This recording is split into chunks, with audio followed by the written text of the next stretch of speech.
We're on the third video of what every programmer should know about memory. We're on page 8 here, covering section 2.2, DRAM Access Technical Details. So let's skip that first paragraph and jump down here where it says we will not talk about rambus DRAM, so that's just good to know. Even though the technology is not obsolete,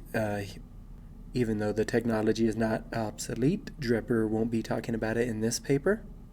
Perhaps because it is not a widely used system memory. He does, however, want us to know he'll be concentrating exclusively on synchronous DRAM, as in SDRAM. Not SRAM, what we learned about earlier, but SDRAM. The successors of SDRAM happen to be double data rate DRAM, as in DDR, and he'll be talking about those guys too. So what is the predecessor to DDR? The answer would be SDRAM.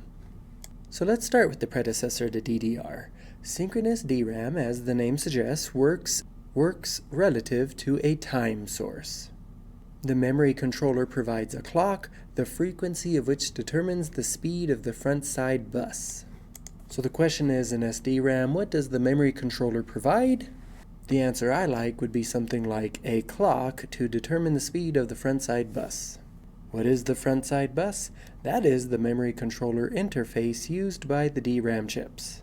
So less of a question and more of a good direction. If you can go on a hunt here, show me a picture of the front side bus. I'm such a visual learner, it would help out. Now we'll jump down here where Ulrich says that this does not mean the frequency used on the bus is actually this high. So he went over frequencies right there. But they don't necessarily matter to me, that's why I'm skipping them, because they're not actually this high.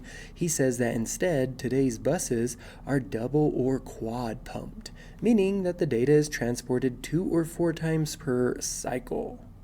So what does double pumped mean? It means the data is transported 2 times per cycle. Higher numbers will sell, so the manufacturers like to advertise a quad-pumped 200 MHz bus as an effective 800 MHz bus. So I guess we can ignore the bus numbers because those marketers have gotten their greedy little hands on this little spec. If we scroll down here a bit, we'll see that the key to success in programming in life is detailed right here. Drepper says, as we see, the protocol for talking to the RAM modules has a lot of downtime when no data can be transmitted, so it is exactly this downtime we must understand and minimize to achieve the best performance. What do you do with your downtime in life? If you use it to make more progress, I think that's a pretty good use. But then again, I'm a workaholic. If I'm not doing something productive or progressive, I'm pretty unhappy with myself. Maybe not the healthiest personality trait, but let's focus on this content. So why does Drepper suggest we focus on the protocol for talking to the RAM modules? Because that's where all the downtime is.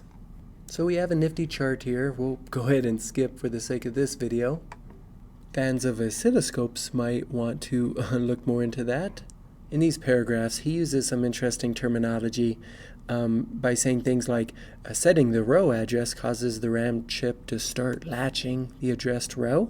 Here we can see the 2 parts of the address, more or less halves, can be transmitted over the same address bus. So I just think that's some real low level stuff, not necessary to our programmer focus here.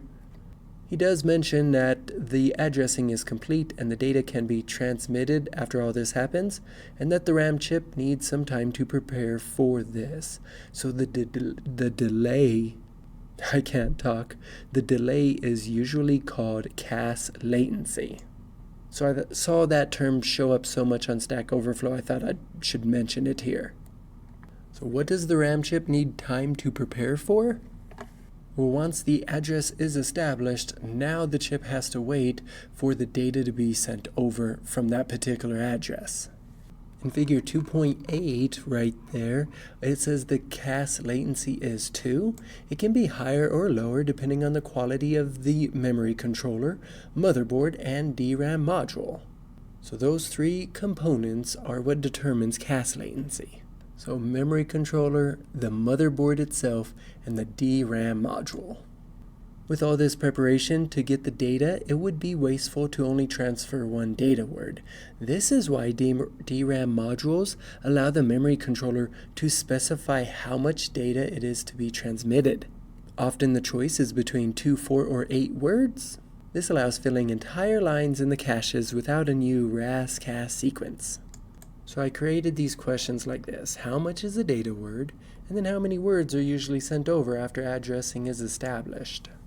Now he'll go into some more details, but I think it's fine if we skip down here.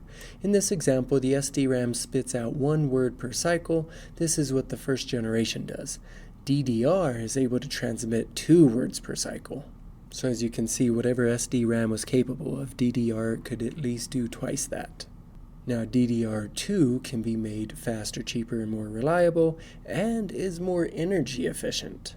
But notice the key word right there, can be. Well, that's it for this video. In the next one, we'll go ahead and go over pre-charging and recharging.